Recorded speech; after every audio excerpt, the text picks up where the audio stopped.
A medical understanding of sports-related concussions has certainly evolved dramatically in recent years. We now know that we understand that what was once considered a ding has a potential to result in short and long-term changes in brain function, or in rare cases, even death.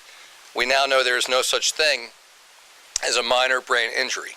And when I was playing Babe Ruth baseball in Newark, I had a concussion. Not that anybody's really interested in it, but I have the microphone, so I'm going to tell you the story anyway.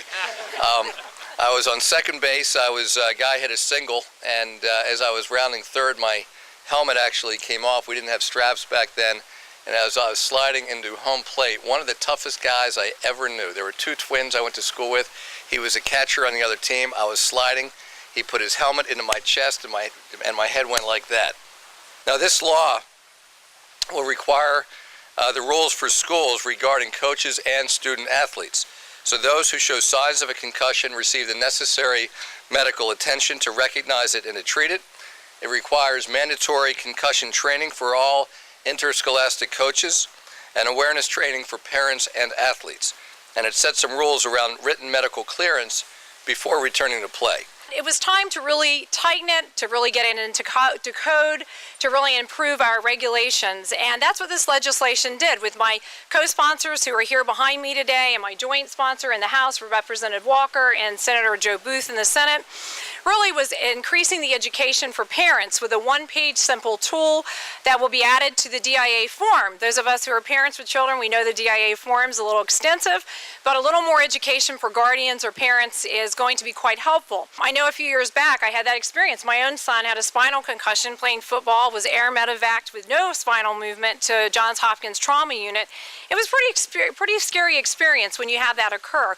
Thank goodness there was a positive outcome. The athlete in today's world, bigger, stronger, faster, cause a heavier collision when they meet.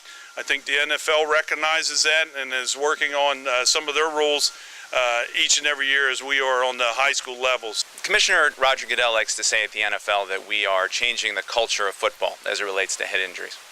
And when you work off a platform like the NFL, you have an opportunity to see that when we change what we do, others follow our lead. And with that platform and with those changes comes a certain responsibility, which we embrace.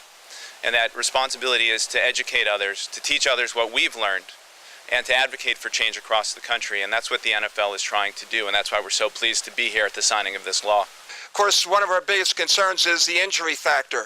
And then you have this injury now that's really gotten to the forefront, and it's the head injury, it's the concussion, and it's just so important because, you know, you can get along with a sprained ankle, you can get along with dislocated or separated shoulders, or broken teeth, or broken noses, or pulled muscles, and all the things I've had. And we can hear from them. Maybe we'll have a little bit of a limp.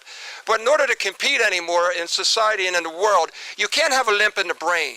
You cannot have that limp in the brain, and that's what we have to really do, and we have to protect our young and make sure that we are the examples with the NFL that prove to them that we're doing the right thing. And as a result, now we've got this tremendous legislation that's being passed and something that is so much needed.